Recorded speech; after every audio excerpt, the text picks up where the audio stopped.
নমস্কার বন্ধুরা, স্বাগত জানাচ্ছি রকমারি ভিলেজ ফুডে। প্রিয় দর্শক বন্ধুদের আবারও একবার। তো বন্ধুরা, এখন তো ভীষণই গরম পড়েছে, তো আজ আমি আপনাদের সঙ্গে শেয়ার করব আইসক্রিমের রেসিপি। তো আমি আজকে আইসক্রিম বানাবো তরমুজ দিয়ে। তো এখানে নিয়েছি আমি একটা তরমুজটা আমি এখন ফালি করে কেটে নিচ্ছি।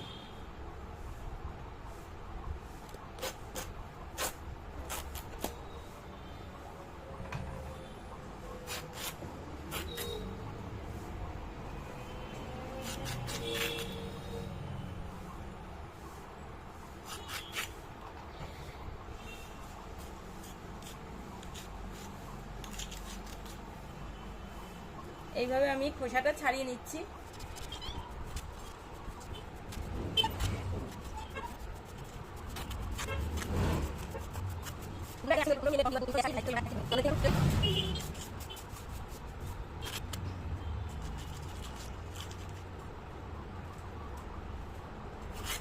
তো বন্ধুরা, যদি ভিডিওটি ভালো লাগে তো অবশ্যই একটা লাইক করবেন, কমেন্ট করবেন, শেয়ার করবেন।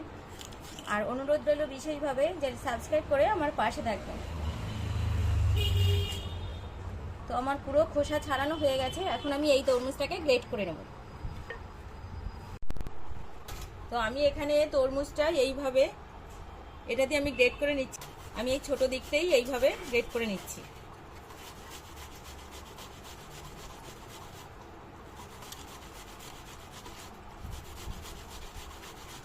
দেখুন বন্ধুরা, আমি এইটা গ্রেট করার সময় সব দানাগুলো কিন্তু এখানে এক জায়গায় হয়ে গেছে, দেখেছেন? এই যে এরকম সাইড থেকে এগুলো ফেলে দেবো,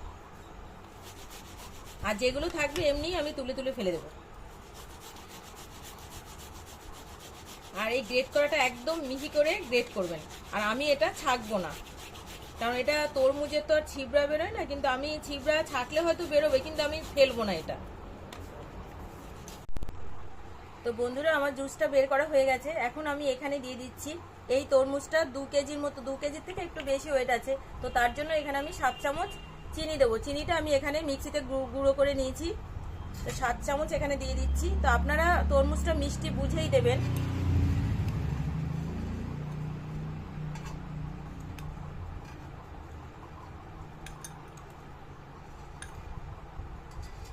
এখন আমি এখানে দিয়ে দিচ্ছি অল্প একটু বিট নুন দিয়ে দিচ্ছি।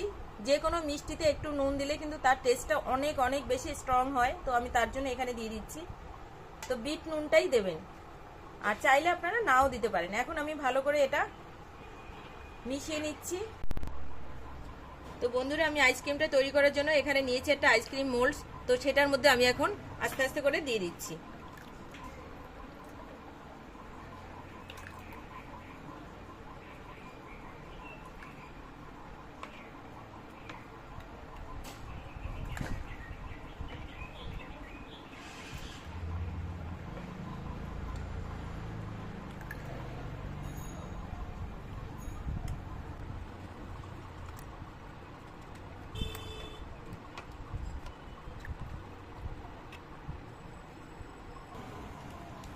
তো আমি এইটা ঢাকার জন্য এখানে একটা প্লাস্টিক নিয়েছি।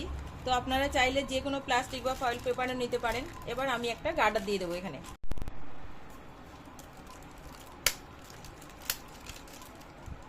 এইভাবে গার্ডার দিয়ে আটকিয়ে দেবেন, একদম ইজি। এবারে আমি একটা ব্লেড কিংবা ছুরির সাহায্যে আপনারা এইভাবে কেটে নেবেন। এই যে এখানে একটু করে কেটে দেবেন।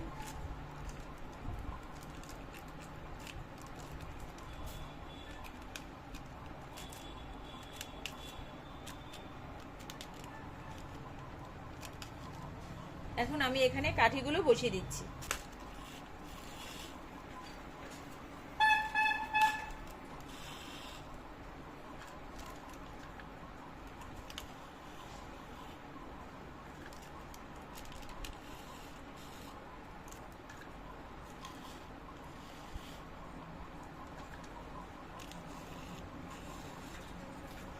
এই যে আমার এটা হয়ে গেছে। তো বন্ধুরা, এই মোল্ড ছাড়াও যে আইসক্রিম তৈরি করা যায় আমি সেটাও আরেকবার দেখিয়ে দিচ্ছি।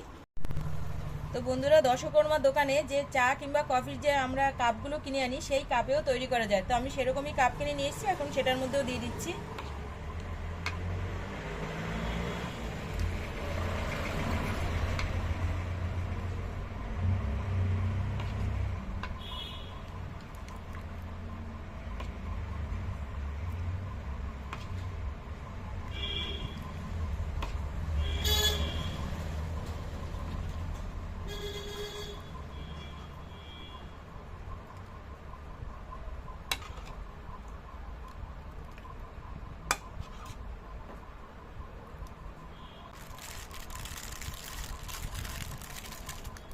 এইভাবে দিয়ে এবার এই গার্ডার দিয়ে আটকে দিচ্ছি।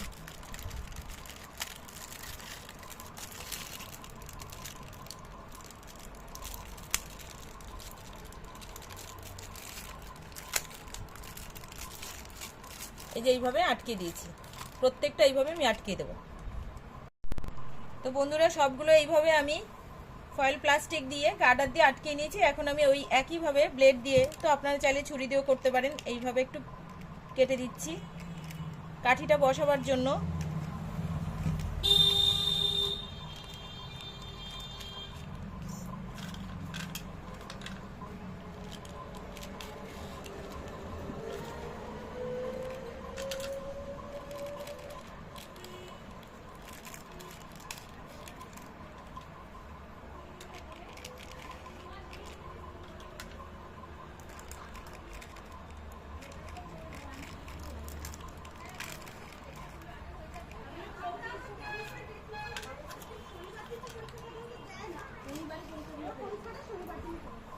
তো বন্ধুরা আমার সবকটা তৈরি হয়ে গেছে। এখন আমি রেখে দেবো 7-8 ঘন্টার জন্য ডিপ ফ্রিজে রেখে দেবো। তো বন্ধুরা আমি ডিপ ফ্রিজে রেখে দিলাম, এবার 7-8 ঘন্টা পরে আবার ফিরে আসছি।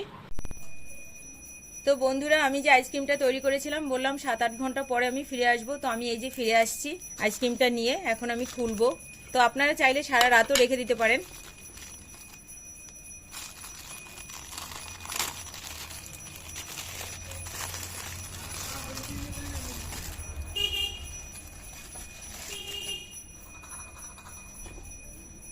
হালকা একটু জলের উপর রেখে দেবো আমি,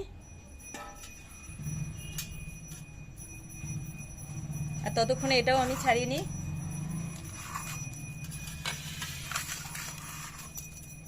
কাপে যেগুলো করেছিলাম সেগুলো বের করে নিচ্ছি।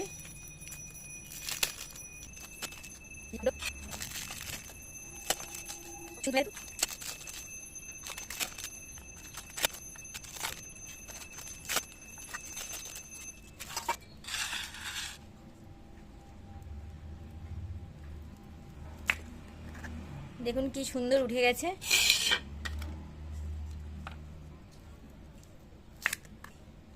একটু চাপ দিলেই উঠে যাচ্ছে।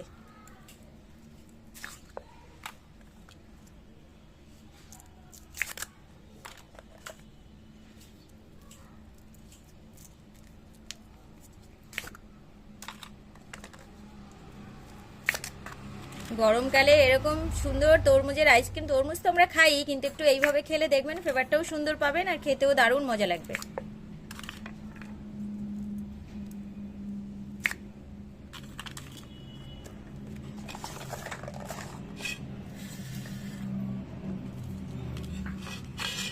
এই যে দেখুন এইগুলো, এবার আমি এটা নিয়ে নেব।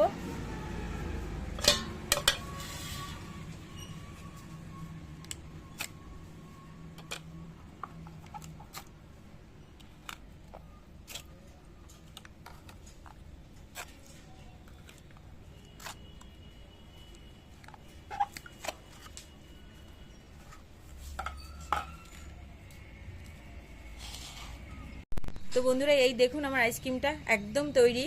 খাওয়ার জন্য তো মন ছটফট করছে, আইসক্রিম সবার খেতে ইচ্ছা করে, কার না ইচ্ছা করে। তো বন্ধুরা আপনারাও বাড়িতে এইভাবে তরমুজ এনে একবার অন্তত আইসক্রিম তৈরি করে খাবেন, আর খেয়ে অবশ্যই আমাকে কমেন্ট করে জানাবেন যেটা কেমন হয়েছে খেতে। আবার আসবো অন্য কোনো রেসিপিতে, ততক্ষণ আপনারা ভালো থাকবেন, সুস্থ থাকবেন, টাটা।